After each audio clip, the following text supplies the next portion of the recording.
नमस्कार, मैं अविनाश सैनी और आप देख रहे हैं हमारा खास प्रोग्राम मुद्दे की बात।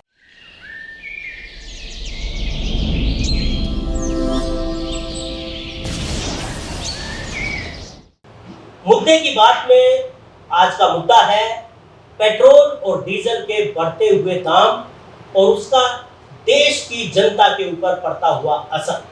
देश की जनता पर, देश की खुशहाली पर और देश की अर्थव्यवस्था पर उसका क्या असर है, इसी पे हम बात करेंगे।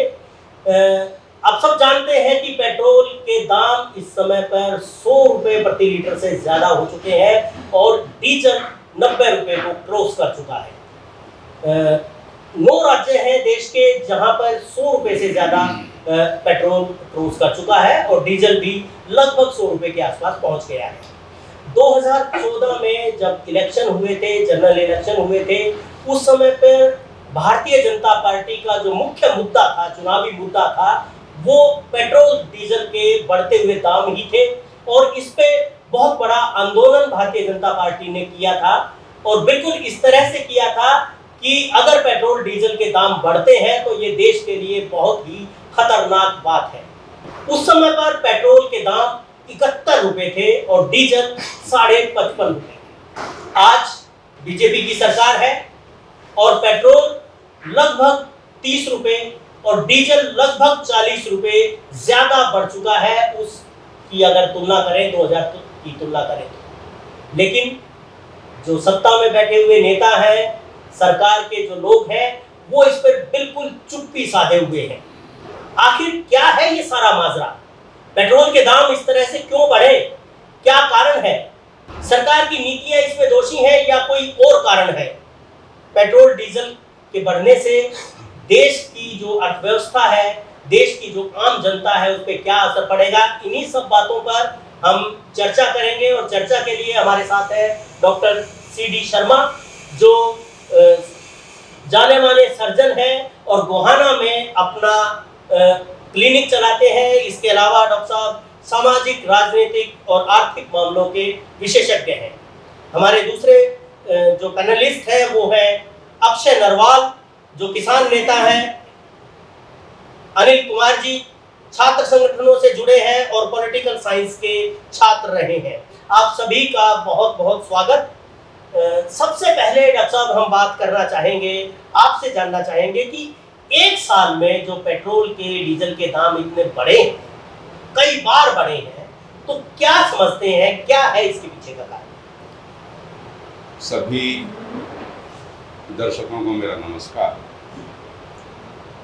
साथियों, पिछले एक वर्ष में भारत में पेट्रोल और डीजल के दामों में लगभग 25 रुपये की बढ़ोतरी हुई है और रसोई गैस का सिलेंडर 250 रुपये प्रति सिलेंडर बढ़ा है। आप सभी जानते हैं कि पिछले 1-1.25 वर्ष से हमारा देश, हमारे देश की बहुसंख्यक आबादी 80-90% जो गरीब लोग हैं, बहुत विषम स्थितियों से जूझ रहे हैं। एक वैश्विक महामारी का दौर है, कोरोना से सारा देश पीड़ित है और इस दौरान देश का बड़ा हिस्सा जो पहले ही गरीबी से रूबरू था, उसकी औसत जो कमाई है 10,000 रुपये सालाना गिरी है। देश की 25% आबादी ऐसी है, यानी कि हर 4 में से एक व्यक्ति ऐसा है जो मात्र 3,000 रुपये पर महीने पर गुजारा कर रहा है। और अगर हम इसके समानांतर देखें तो इसी दौरान, इस पेंडेमिक के दौरान ही जो हमारे देश के 100 बड़े धन कुबेर हैं, उनकी आमदनी 13 लाख करोड़ रुपए बढ़ी, जो हमारे देश के वार्षिक बजट के 40% के लगभग। इसके अलावा अपने देश में 150 लोग ऐसे हैं जिनको हम डॉलर बिलियनियर्स कहते हैं। उनकी आय जो है, उनकी आमदनी जो है 7500 करोड़ रुपए से भी ज्यादा है। ज्यादा। तो एक तरफ तो चंद लोगों के पास, मुट्ठी भर लोगों के पास धन के विशाल भंडार, और आपदा के अंदर भी उनको इतना अवसर मिला कि उनकी संपत्ति लाखों करोड़ रुपए बढ़ गई। और दूसरी तरफ जो हमारी 85-90% गरीब जनता है वो दाने दाने को मोहताज हो गई, उनकी मासिक आमदनी हजारों रुपए घट गई। इसके अलावा हमारे अब देश में घर घर के अंदर शिक्षित और सक्षम पढ़े लिखे नौजवान, MA, BA, PhD किए हुए बच्चे बेरोजगार बैठे हैं, दर दर भटक रहे हैं, उनको रोजगार नहीं मिल रहा है। जी बिल्कुल। और बड़े दुख की बात है कि अपने देश में 18-20 करोड़ लोग ऐसे हैं जिनको 2 वक्त पेट भरने के लिए खाना मैसर नहीं होता, उनको सिर्फ 1 वक्त खाना मिलता है और वो अधभूखे रहते हैं। और इसके अलावा इस साल महंगाई इतनी तेजी से बढ़ी है जो अकल्पनीय है। मई के महीने में हमारे देश में महंगाई की दर 12.94% है। ये थोक महंगाई की दर है। और जब हम खुदरा महंगाई की बात करते हैं वो इससे 1.5-2 गुना है।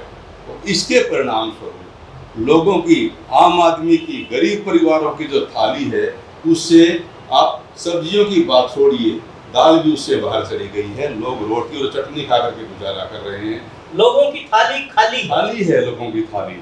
तो ऐसी विपदापूर्ण स्थिति में हर एक चुनी हुई सरकार का फर्ज बनता है कि वो लोगों को महंगाई से राहत प्रदान करे। और महंगाई को बढ़ाने का सबसे बड़े कारणों में से एक कारण पेट्रोल और डीजल के रेट्स हैं। क्यों? क्योंकि जो डीजल है वो एक सार्वभौमिक माध्यम इसे कहते हैं। डीजल जो है यूनिवर्सल इंटरमीडिएट है और ये परिवहन में काम आता है और कृषि में बहुत काम आता है। अब परिवहन में जो चीज काम आती है, अगर उसके रेट बढ़ते हैं तो उसका प्रत्येक वस्तु के रेट्स के ऊपर एक झरने की तरह, कैस्केडिंग इफेक्ट कहते हैं, उससे आम आदमी के उपयोग की हर चीज की कीमत बढ़ जाती है। इसलिए सरकार का इस समय ये फर्ज बनता था कि वो पेट्रोल, डीजल और रसोई गैस के रेट्स को कम करे। और इस प्रकार का वायदा करके, जैसे सैनी साहब ने बताया, ये सरकार जब 2014 का जो संसदीय चुनाव था उस वक्त भाजपा के नेताओं ने और इस वक्त जो हमारे प्रधानमंत्री हैं मोदी जी ने और इनके बड़े नेता रामदेव जैसे व्यक्तियों ने ये कहा था कि जब हमारी सरकार आएगी तो रसोई गैस सिलेंडर 200 रुपए में मिलेगा और डीजल पेट्रोल 30-35 रुपए के भाव से मिलेगा। आप किसको वोट दोगे? जो आपको डीजल पेट्रोल 30 रुपए देगा उसको वोट दोगे या जो 70 रुपए देगा उसको वोट दोगे?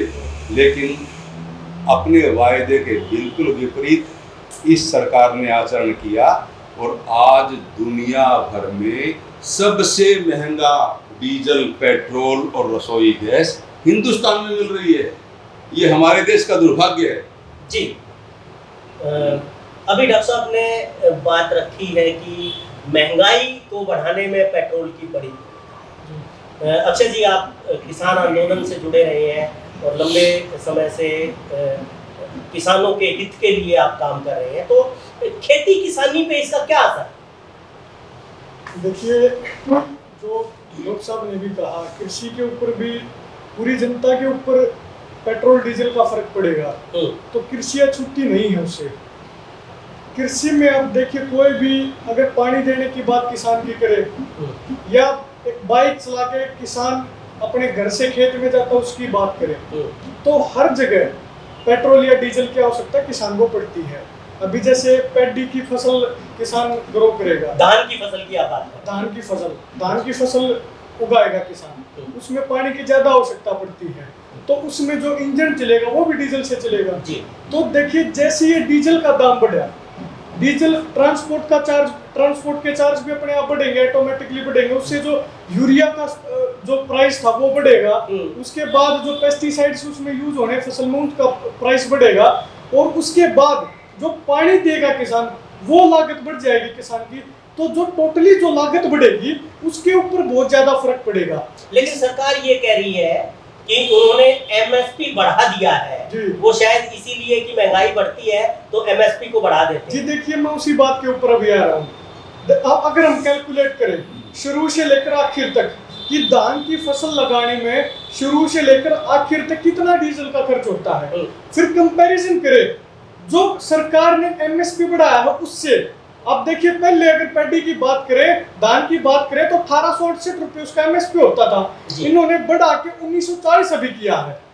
अगर हम अभी देखें इसको, इसका कंपैरिजन हम ऐसे करें, एक तरफ टोटल लीटर्स को कैलकुलेट करें या एक तरफ परसेंटेज कैलकुलेट करें कि डीजल की परसेंटेज कितनी बढ़ी, एक तरफ ये कैलकुलेट करें कि एमएसपी की परसेंटेज कितनी बढ़ी धान की, तो डीजल की मैं अप्रोक्सीमेटली मैं आपको बताऊं तो जो डीजल की कीमत है वो 25-26% अभी बढ़ चुकी है पिछले साल के मुकाबले, और जो एमएसपी उन्होंने पिछले साल के मुकाबले बढ़ा है वो मात्र 3 से 4% के बीच में वेरी करता है। तो आप बताइए, एक तरफ तो आमदन तो आप बढ़ा रहे 3 से 4% और दूसरी तरफ आप एमएसपी जो लागत है, लागत को बढ़ा रहे 25 से 26%, तो कैसे? जो डिस्ट्रीब्यूशन सिस्टम है सरकार का वो बहुत ही गलत है। वो मैं कहूंगा जो सिस्टम आज तक बना है वो गरीब के हित का नहीं बना, वो पूंजीपति के हित का बना है, जो डॉक्टर साहब ने भी अभी बताया। जो उससे होगा क्या, जो गरीब आदमी और गरीब और अमीर आदमी और ज्यादा अमीर होता जा रहा है। जो बड़े बड़े बिल्डर्स हैं, जो बड़े बड़े जिनके काम धंधे चलते हैं विदेशों से पेट्रोल डीजल के, वो इससे भी कमाई करने के काम करते हैं। तो मैं बताऊंगा जो एमएसपी भी सरकार ने बढ़ाया है धान के ऊपर, और दूसरी तरफ जो डीजल का खर्च होता है, ये अगर हम कैलकुलेट करें खाली डीजल का खर्च, तो डीजल के खर्च को भी कंपनसेट नहीं कर पाएगा हम दोबारा आज का बढ़ा गया एमएसपी। डीजल का खर्च लगभग हम अगर कंबाइन भी किसान के पास खुद घर की है, ट्रैक्टर भी घर का है और पानी देने के साधन भी घर के हैं, तो डीजल पिछले साल के मुकाबले डीजल का खर्च लगभग 4000 ज्यादा बढ़ गया। और अगर हम एस्टीमेट कैलकुलेट करें कि एमएसपी के बाद फसल का रेट कितना बढ़ा होगा, वो मात्र 600 से 700 रुपए बढ़ा है। तो आप देखिए एमएसपी भी 3 से 4 गुना कम मिलेगा किसान को। जो एमएसपी जो ढिंढोरे पीटती है सरकार कि हम किसानों की आय दोगुनी करेंगे, मैं बताना चाहता हूँ किसानों की आय दोगुनी नहीं होगी, किसानों की लागत दोगुनी होगी, जिससे किसानों की आत्महत्या दोगुनी होगी, किसानों की आमदन दोगुनी नहीं होगी, किसानों की आत्महत्या दोगुनी होगी। ये तो आप उन किसानों की बात कर रहे हैं जिनके पास अपने कंबाइन है, अपने ट्रैक्टर है। जबकि अगर हम बात करें भारत के ज्यादातर किसानों की और उत्तर भारत की अगर बात करें तो जोत बहुत कम बची है, बहुत कम उनके पास जमीन है, सीमांत किसान है और वो एक बार अपनी फसल को बेचते हैं और पूरा साल खरीदते हैं। तो डॉक्टर साहब ने जो बात बताया कि परिवहन का जो खर्चा बढ़ेगा उसकी वजह से वो जो भी चीज खरीदेगा वो लगातार बढ़ती जाएगी, उसके रेट बढ़ेंगे, तो किसान को जो सारा साल खरीदना है वो भी बढ़ेगा। जी बिल्कुल। देखिए जैसे अभी कृषि कानून भी आए हैं, इन कृषि कानूनों में बार बार ये कह रही है सरकार, मतलब एक तरीके से सरकार अपनी अकाउंटेबिलिटी रिस्पॉन्सिबिलिटी से दूर भाग रही है। जो सरकार की जिम्मेदारी बनती है एक माध्यम बने बीच में, और एफसीआई के पास जो हमारा सरकारी एजेंसी उनके पास जो किसान का गेहूं खरीदा जाता था, जो फसल खरीदी जाती थी, उसके तहत हमारे गरीब मजदूर भाइयों को पीडीएस सिस्टम के तहत एफसीआई के पास जब अनाज जाता था तो गरीब मजदूरों को भी उससे एक कम से कम दाम में गेहूं या खाने पीने की जो जरूरी सामग्री वो मिलती थी। अभी जो हमारे मजदूर हैं वो भी इन मूलभूत आवश्यकताओं से अछूते रहेंगे। अभी सरसों देख लीजिए, पीडीएस सिस्टम में जो सरसों का तेल इंक्लूडेड था वो हटा दिया इन्होंने। और मैं दूसरा एक बात कहना चाहूंगा जो मुख्य बात के ऊपर हमारा ध्यान होना चाहिए, जो ये बार बार हर चीज का प्राइवेटाइजेशन करके सरकार अपनी रिस्पॉन्सिबिलिटी से दूर हटके प्राइवेट को बीच में आगे कर देती है, और बार बार सरकार कहती है कि डीजल का प्राइस भी हमारे हाथ में नहीं है, ये तो प्राइवेट एजेंसीज के हाथ में है, ग्लोबल मार्केट के हाथ में है। आप देखिए जब क्रूड ऑयल का दाम बढ़ता है वो ग्लोबल मार्केट के हाथ में है, लेकिन हम मानते हैं उसको स्वीकार करते हैं। लेकिन आप एक चीज देखिए, जब क्रूड ऑयल का दाम नेगेटिव में आ जाता है या कम होता है तो हमारा तो आज तक पेट्रोल डीजल घटा नहीं, उसके बाद ये सरकार उन टैक्सेस को जो कि तो रखती है बढ़ा देते हैं। तो इनडायरेक्टली सरकार ही दाम तय करती है।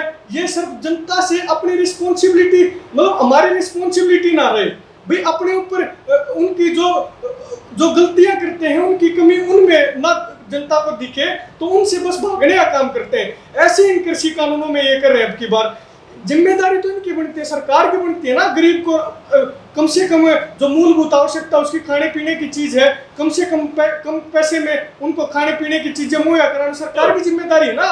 तो क्यों एफसीआई को हटा के, एफसीआई का आज कर्ज देखिए कितना बढ़ गया। जब 2014 में आए थे उस टाइम में 35,000 करोड़ के लगभग था, अभी 4 लाख करोड़ के पास जाने को है। तो इसका नुकसान किसको होगा? इस देश के किसान को, इस देश के मजदूर को। और जो इन्होंने पूरा फॉर्मेट तैयार किया, बीजेपी गवर्नमेंट ने खासकर फॉर्मेट इस तरीके से तैयार किया कि हमेशा कभी भी पावर का या मनी का, पैसे का अगर सेंट्रलाइजेशन हो जाएगा ना, तो उसका जनता को बहुत बड़ा प्रभाव पड़ेगा। उसका डिसेंट्रलाइजेशन होना बहुत जरूरी है। आप देखिए जो भी फॉर्चून के तेल आ गए या पाम ऑयल जो भी बाहर से इंपोर्ट करते हैं अपने यहाँ पे, तो उसका अडानी को कुछ परसेंटेज उसमें मिलता है। क्या हमारे देश के किसान सरसों नहीं उगा सकते? क्या हमारे देश की जमीन सरसों पैदा नहीं कर सकती? इनकी नीयत नहीं है कि अपने देश के किसानों को से वो चीज पैदा करवाए ताकि अंबानी अडानी दूर रहे, इस देश की जनता को डायरेक्ट हिट मिले, डायरेक्ट फायदा देश की जनता को पहुंचे। तो हर चीज का सेंट्रलाइज करके ये बस चंद आदमियों के हाथ में इस देश को सौंप देना चाहते हैं, इस देश को चंद आदमियों के हाथ में करके गुलाम कर देना चाहते हैं। और जैसे अगर हम थोड़ा सा पास्ट की बात करें, मैं एक छोटी सी बात कहना चाहूंगा। हमारे बुजुर्ग हमेशा एक बात कहा करते कि कितने बार जाओ तो कई गोज हम पीछे गा लो या गोज में सारे रुपये ना गा लो, क्योंकि उसके बाद जो जेब कट गई या उसमें नुकसान हो गया तो दूसरी के काम आ जाए, लिस्ट करती तो आ जाए अपना 12 उसका बच जाए। तो ये तो बस पूरे देश ने अंबानी अडानी तो देना चाहो है। 100 करोड़ का कोई जिक्र नहीं। जैसे डॉक्टर साहब ने बताया, हमारे आदरणीय है कि पूरे देश की जनता तो अपनी मूल जो खाने की जो मूलभूत आवश्यकता है, अपना पेट नहीं भर पा रही, और चंद आदमियों की इतनी इनकम बढ़ती जा रही है इस आपदा के टाइम पे भी। तो ये किसका फेलियर है? तो आपका कहना ये है कि जिस तरह से पेट्रोल और डीजल को प्राइवेट कंपनियों को दिया गया है, उससे जिस तरह से दाम बढ़ रहे हैं और सरकार अपना पल्ला झाड़ रही है, उसी तरह से अगर गेहूं और चावल और दाल भी अगर उसको प्राइवेट कंपनियों को दिया गया तो उसके दाम भी इसी तरह से बढ़ेंगे। दाम बढ़ेंगे नहीं, सिर्फ किसान मजदूर देश की जनता गुलाम हो जाएगी इनकी पूंजीपतियों की। दाम नहीं बढ़ेंगे। आप देखिए अभी मैं मंडी, अभी रिसेंटली बात बताऊं, जैसे किसान ने गेहूं डाला मंडी में, तो जितने आड़ती हैं उनके ऊपर प्रेशर बनाया गया कि इनको साइलो में लेके जाओ।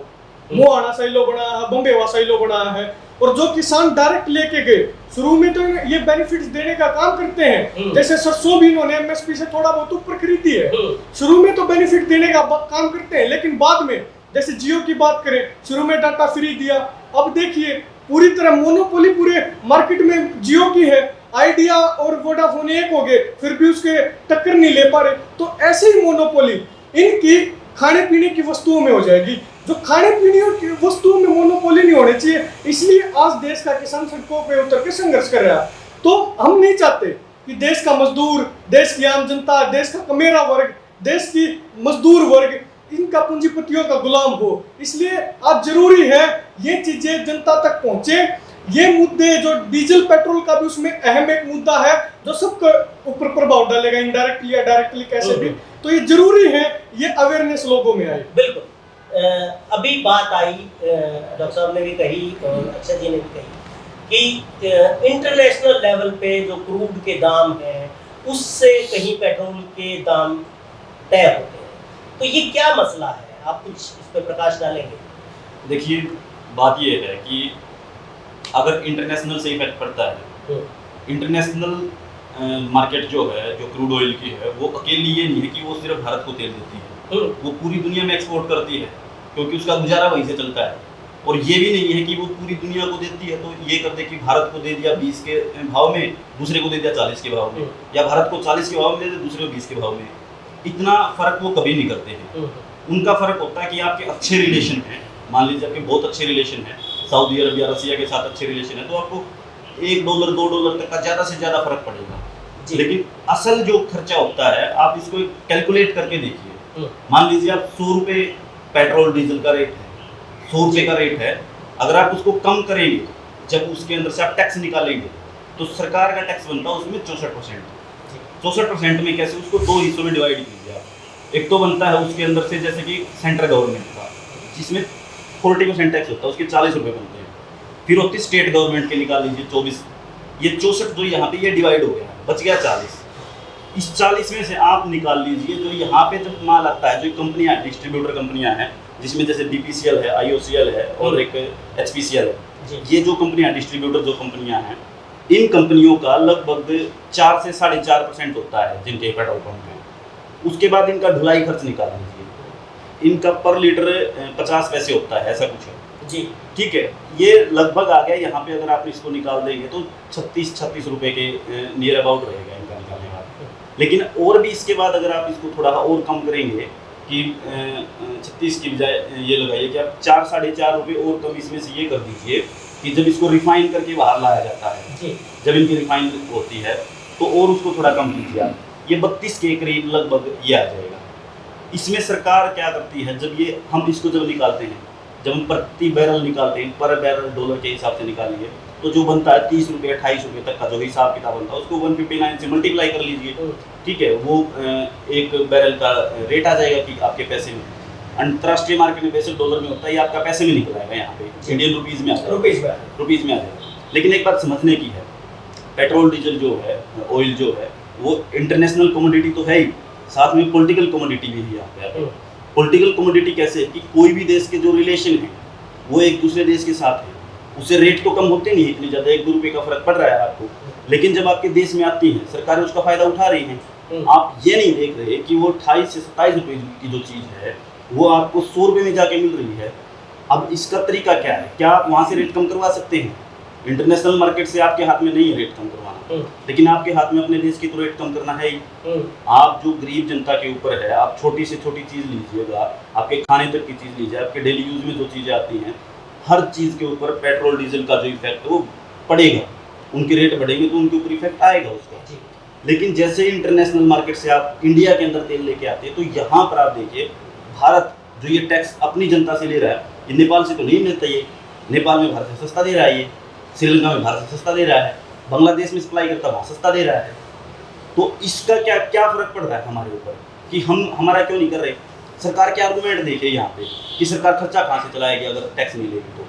सीधी सी बात है कि टैक्स आया क्यों था? पहली बात तो ये है, टैक्स आया था डायरेक्ट लेने के लिए, और किस लिए आया था कि हमारे सोसाइटी के अंदर इकोनॉमिक इनइक्वालिटी होती है, और उस इकोनॉमिक जो इनइक्वालिटी होती है उसको बराबर करने के लिए कुछ लोगों के पास बहुत ज़्यादा होता है और कुछ के पास नहीं होता है।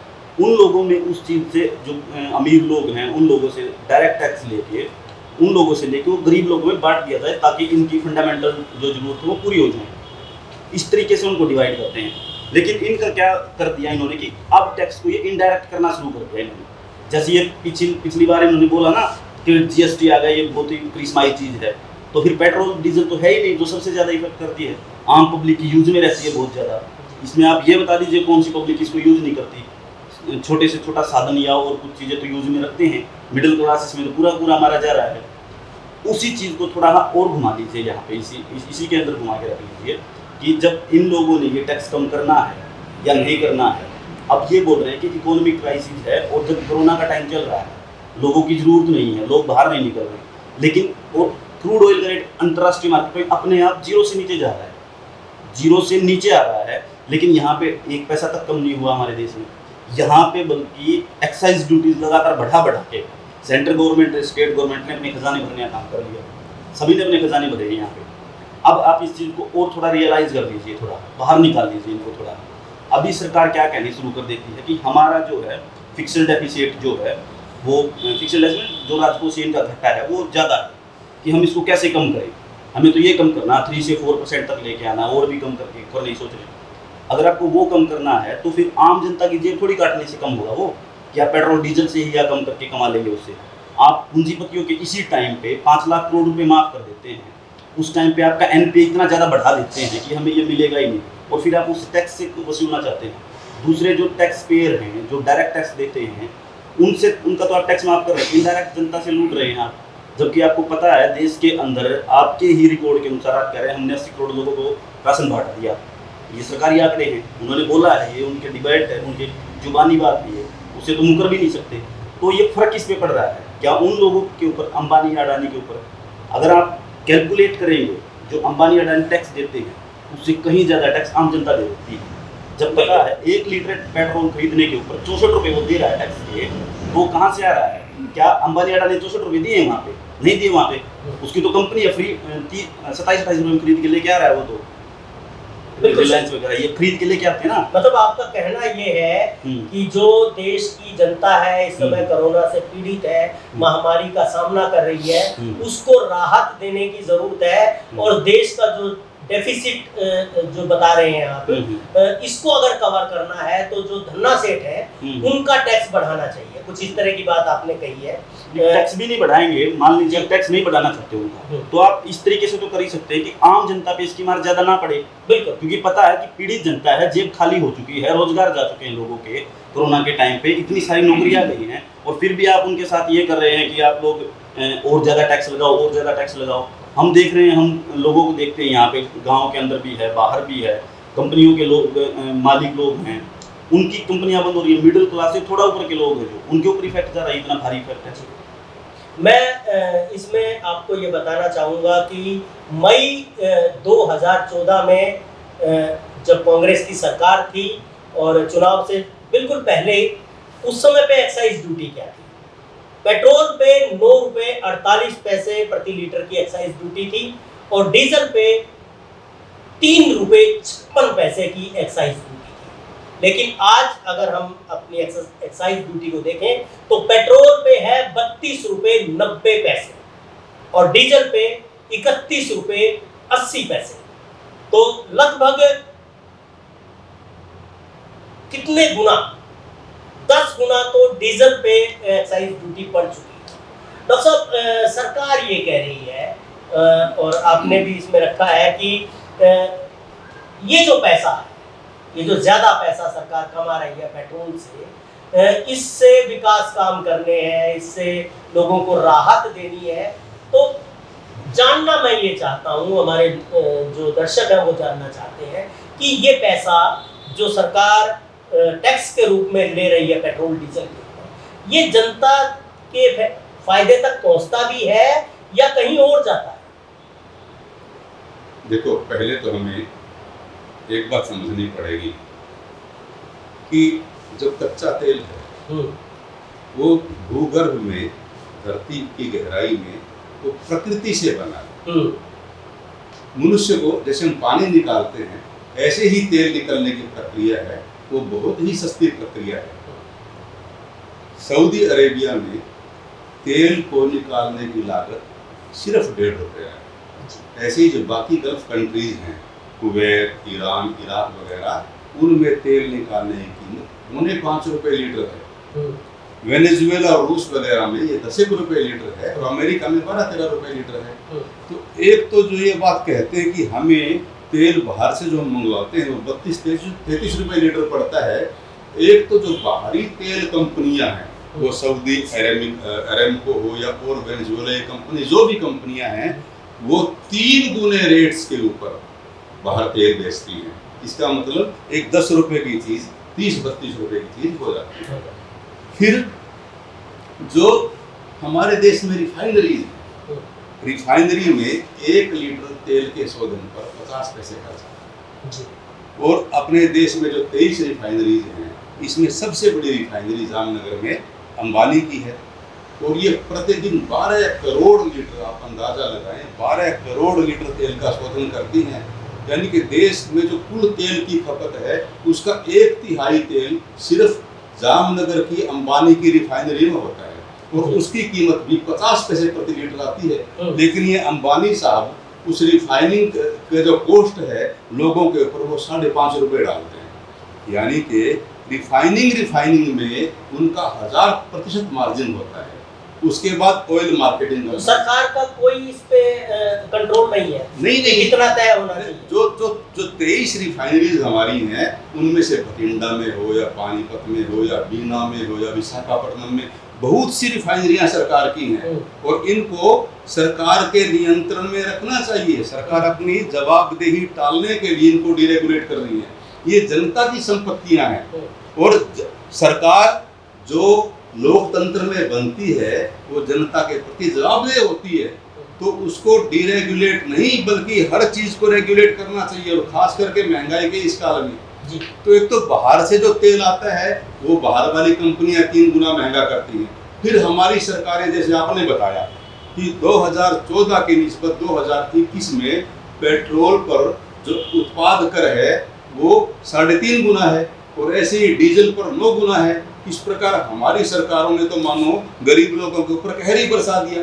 तो 10 रुपए की जो चीज है वो आज लोगों को 107-108 रुपए में डीजल लगभग 100 रुपए के अंदर मिल रहा है। तो इस प्रकार से मानिए कि 1000% तक मुनाफा इन चीजों पर कमाया जा रहा है। तो एक ऐसी सरकार जो जनता के प्रति जवाबदेह है, उसका ये फर्ज बनता है कि वो लोगों के प्रति अपना एक संवेदना दिखाए और इन रेट्स को कम करे। और अब मैं आपको बताऊंगा कि सरकार किस प्रकार से ये रेट कम कर सकती है। जी सबसे पहले जो ये 2/3 जो पेट्रोल डीजल की लागत है वो करों की है, सरकार इन करों को कम करके 10-12% तक लेकर के आए और बाद में इनको भी खत्म करे, क्योंकि ये अप्रत्यक्ष कर है, जिनको हम इनडायरेक्ट टैक्स कहते हैं, और इनका अधिकांश बोझ गरीब लोगों पर और आम लोगों पर पड़ता है। बिल्कुल। इसलिए सरकार को इनको कम करके डायरेक्ट टैक्सेस उनको बढ़ाना चाहिए। डायरेक्ट टैक्सेस में जो व्यक्तिगत कर हैं, जो संपत्ति पर कर लगते हैं, जो कॉरपोरेट टैक्स हैं, उनको बढ़ाना चाहिए। अब सरकार ने इससे उलट किया। सिर्फ पिछले साल में ही कॉरपोरेट टैक्स को इन्होंने 25% बढ़ा दिया। लोगों के ऊपर जो कॉरपोरेट टैक्स है उसको तो घटाया है सरकार ने। कॉरपोरेट टैक्स 30% से घटा करके 25% कर दिया, कम किया, काफी कम किया।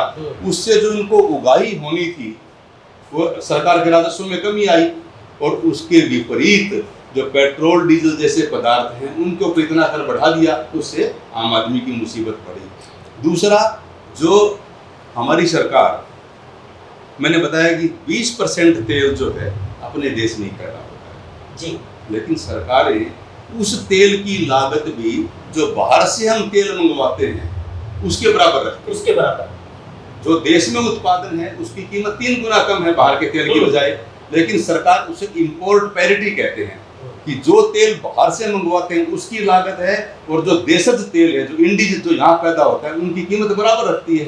हम कहते हैं जो तेल यहाँ सस्ता पैदा हो रहा है वो आप लोगों को सस्ता प्रदान करो। बिल्कुल सही। इसके अलावा जो तेल कंपनियां 10 गुना रिफाइनिंग का फायदा मुनाफा उसमें उठा रही है उसको कम किया जाए, और जो डीलर्स हैं, जो पेट्रोल पंप लगाते हैं, जो पेट्रोल डीलर्स हैं, वो भी उनको भी सरकार 3 रुपये 80 पैसे प्रति लीटर उनको कमीशन दे रही है। हम कहते हैं कि ये कमीशन भी कम, 1 रुपया 1.5 रुपया कमीशन होना चाहिए, उससे लोगों को कुछ राहत मिले। इसके अलावा जो सरकार लोगों को बताती नहीं है, हमारे देश में शुद्ध पेट्रोल नहीं बेचा जाता। अपने यहाँ पेट्रोल की इथेनॉल से ब्लेंडिंग करते हैं जी। इथेनॉल जो गन्ने से, आलू से, सड़े हुए अनाज से, इनसे बनता है और उसका भाव 50 रुपये लीटर है। तो हमारी देश पेट्रोल में 8.5% इथेनॉल मिलाती है। तो अगर इथेनॉल के चार्जेस उसी अनुपात में किए जाए तो पेट्रोल और डीजल, पेट्रोल के रेट्स 4 रुपये प्रति लीटर कम हो जाएंगे। इस प्रकार अगर सरकार ये सारी चीजें करती हैं तो जो इन्होंने वायदा किया था चुनाव से पहले, बिल्कुल उसी रेट में लोगों को पेट्रोल डीजल मुहैया करा सकती है, रसोई गैस दे सकती है। 200 रुपये में रसोई गैस सिलेंडर देने के बावजूद भी सरकार को फायदा होगा। इसके अलावा जब हमारे देश के 100 धन कुबेर एक साल में 13 लाख करोड़ रुपए कमाते हैं और सैकड़ों लोगों के पास संपत्ति के भंडार लगे हुए हैं, और आपको मैं एक बात बताऊं कि अपने देश में जो ऊपर के 1% लोग हैं जी, उनके पास अपने देश की संपदा का 75% है। 1% लोग जो हैं उनके पास देश का जो संपदा वेल्थ जो है वो 3/4 1% लोगों के पास है।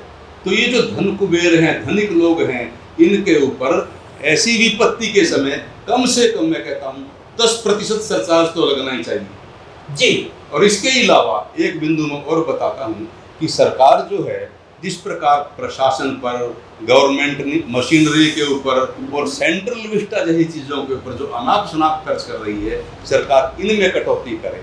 अगर ये 7-8 कदम सरकार उठाती है तो लोगों को पेट्रोल डीजल 30 रुपए लीटर मिल सकता है। पेट्रोल और डीजल 30 रुपए लीटर मिल सकता है। अभी डॉक्टर साहब ने बताया कि बहुत सारे तरीके हैं जिन तरीकों का उपयोग अगर सरकार करे, सरकार चाहे कि आम आदमी को राहत देनी है तो बहुत सारे तरीके हैं। एक्साइज अपना जो टैक्स है उसको कम कर सकते हैं, वैट को कम कर सकते हैं, जो पेट्रोल पंप डीलर्स हैं उनके उसको कम कर सकते हैं। हालांकि पेट्रोल पंप डीलर्स लगातार आंदोलन कर रहे हैं कि उनका जो कमीशन है वो बढ़ाया जाना चाहिए। डॉक्टर साहब एक सवाल और है, सवाल ये है कि बहुत सारे लोग ये कह रहे हैं, लगातार डिमांड उठ रही है कि पेट्रोल और डीजल को भी जीएसटी के अंडर लाया जाना चाहिए। तो अगर इनको जीएसटी के अंदर लाएंगे तो उससे आम लोगों को क्या फायदा हो सकता है, या कोई ये ऐसी ही बात है? देखो, अभी भारत में दुनिया भर में पेट्रोल डीजल पर सबसे अधिक टैक्स लगते हैं और ये टैक्स लगभग 200% है। 100% केंद्र सरकार वसूलती है और इतना ही लगभग राज्य सरकारें वसूलती हैं। अगर ये जीएसटी में आती हैं, जीएसटी की भी ऊपरी लिमिट 28% है, तो 200% से घट करके अगर ये 28% में एक बार ये ले आते हैं तो उससे पेट्रोल डीजल के भाव में 30-40 रुपए का प्रति लीटर फर्क पड़ जाएगा। ये तो करना ही चाहिए। इसके अलावा हिंदुस्तान में दुनिया भर में जीएसटी के रेट्स भी बहुत ज्यादा है। अमूमन जीएसटी के रेट्स 5%, 10%, हद से 17-18% है, लेकिन हमारे देश में जीएसटी जो है 28% तक है। इसलिए मैंने अपनी बात में कहा कि शुरू में सरकार पेट्रोल डीजल पर जो जीएसटी है वो 10-12% कर दे और उसके बाद चूंकि पेट्रोल डीजल एक सार्वजनिक मध्यमान है, इससे हर चीज के रेट बढ़ जाते हैं, तो धीरे धीरे करके पेट्रोल डीजल और रसोई गैस पर सरकार जो जीएसटी है उसको पूर्णतः खत्म करे ताकि लोगों को महंगाई से कुछ निजात मिले, महंगाई से राहत मिले। हम सबकी चिंता का विषय यही है और सब लोग चाहते हैं कि आम आदमी जो है देश का, डॉक्टर साहब ने जैसे बताया लगभग 80% इस देश की आबादी ऐसी है जो लगातार गरीब होती जा रही है। पिछले साल में कोरोना की वजह से बहुत सारे लोगों की नौकरियां गई, बहुत सारे लोग बेरोजगार हुए और जो मध्यम वर्ग का एक बड़ा हिस्सा गरीब होता चला गया, वो मध्यम वर्ग से बाहर हो गया, गरीब हो गया। लेकिन इसी दौरान कुछ ऐसे लोग भी थे, कुछ परसेंट ऐसे लोग थे जो और ज्यादा अमीर होते चले गए। इस असंतुलन को, जो आर्थिक असंतुलन इस देश में है, उसको कम करने की जरूरत है। और एक चीज हम आपको बताना चाहेंगे कि जो अभी बताया गया कि भारत में जो टैक्स है पेट्रोल पे वो लगभग 71% के करीब बनता है और दुनिया के जो दूसरे देश हैं, भारत के बाद जो सबसे ज्यादा टैक्स जिस देश में है वो इटली है, 64% है, जर्मनी और फ्रांस में 63% है और ब्रिटेन में 62% है। तो ये वो देश है जिनमें 50-60% से ज्यादा टैक्स है, भारत में सबसे ज्यादा है। एक और बात जो समझ में आ रही है वो ये है कि अगर भारत में पेट्रोल डीजल पर से टैक्स हटा दिया जाए तो ये 27 रुपए में आपको मिल सकता है, बशर्ते कि सरकार चाहे। एक और बात है, इस समय पे जो रेट है, जो टैक्सेस के रेट है, वो मिला के अगर जो आमदनी सरकार की साल की लगाई जाए वो 4.35 लाख करोड़ रुपए का राजस्व सरकार को मिलेगा। इस साल में जो करंट ईयर है इसमें 4.35 लाख करोड़ का राजस्व सरकार को मिलेगा, जबकि जो बजट अनुमान सरकार ने रखा था वो था 3.20 लाख करोड़, यानी बजट अनुमान से भी ज्यादा कमाई सरकार इस पे कर रही है। अगर सरकार बजट अनुमान के अनुसार ही इन टैक्सेस को रखे तो 8.5 रुपए प्रति लीटर के हिसाब से तो एकदम से ये दाम कम हो सकते हैं।